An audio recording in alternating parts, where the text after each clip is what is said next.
প্রথম ocean ground satellite station উদ্বোধন করা হয়েছে। এতে ২০ ঘন্টার পরিবর্তে ২০ মিনিটেই মিলবে দুর্যোগ ও জলবায়ু পরিবর্তনের তথ্য। উন্মোচিত হবে সমুদ্র গবেষণায় নতুন দিগন্ত। এ নিয়ে আরও জানাতে চট্টগ্রাম বিশ্ববিদ্যালয় থেকে সরাসরি যুক্ত হচ্ছেন Shoaib Rahman. Shoaib, ocean ground satellite station আর কি সুবিধা মিলবে, কি বলছেন সংশ্লিষ্টরা?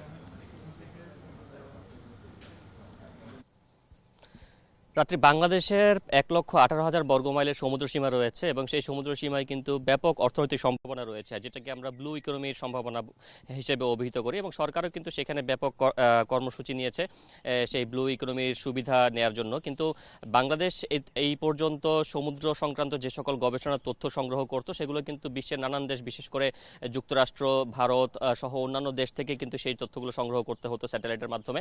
তবে এই যে ওশান স্যাটেলাইট গ্রাউন্ড স্টেশন স্থাপনের মধ্য দিয়ে বাংলাদেশ তার নিজের সক্ষমতার জানান দিল এবং এই নিজের সক্ষমতা অর্জনের মাধ্যমে বাংলাদেশ কিন্তু এখন মাত্র 10 থেকে 15 মিনিটের মধ্যে সমুদ্রের কোন অঞ্চলে কি ধরনের পরিবর্তন হচ্ছে সেই তথ্য কিন্তু সহজেই বাংলাদেশ জানতে পারবে এবং এর মাধ্যমে বিশেষ করে শিক্ষার্থী এবং গবেষক যারা রয়েছেন তারা সমুদ্রের পরিবর্তন, সমুদ্রের তাপমাত্রার পরিবর্তন, সমুদ্রের উচ্চতা বৃদ্ধি, ঘূর্ণিঝড়, জলোচ্ছ্বাস সহ উপকূলীয় বনাঞ্চল রক্ষায় কি ধরনের পদক্ষেপ নেওয়া দরকার বা সেই জায়গাগুলোতে কি ধরনের পরিবর্তন হচ্ছে সেগুলো কিন্তু তারা জানতে পারবেন এবং সেগুলো সরকারের বিভিন্ন দপ্তর, বিশেষ করে মৎস্য অধিদপ্তর, পরিবেশ অধিদপ্তর সহ অন্যান্য যে দপ্তরগুলো রয়েছে তারা কিন্তু এখান থেকে কাঙ্ক্ষিত সেই তথ্য নিয়ে নীতি নির্ধারণ করতে পারবেন। অর্থাৎ বাংলাদেশের একটি কথা বলি যে বাংলাদেশ গভীর সমুদ্রে যে মৎস্য আহরণ কার্যক্রম সেখানে কিন্তু আমরা দেখেছি যে গেল কয়েক বছর ধরেই ধারাবাহিকভাবে মৎস্য আহরণ কমে আসছে এবং এখানে যারা গবেষকরা রয়েছেন তারা বলছেন যে সমুদ্রের কোন জায়গাতে মাছের ঘনত্ব বেশি, কোথায় কি ধরনের মাছ পাওয়া যাবে সেগুলোও কিন্তু এই স্যাটেলাইট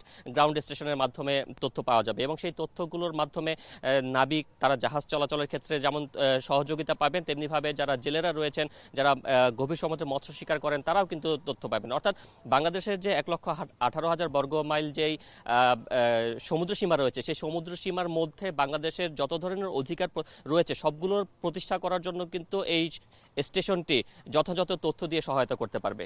রাত্রি চট্টগ্রাম বিশ্ববিদ্যালয়ে ওশান গ্রাউন্ড স্যাটেলাইট স্টেশন উদ্বোধন করা হয়েছে। এ নিয়ে বিস্তারিত জানাচ্ছিলেন শোয়েব রহমান।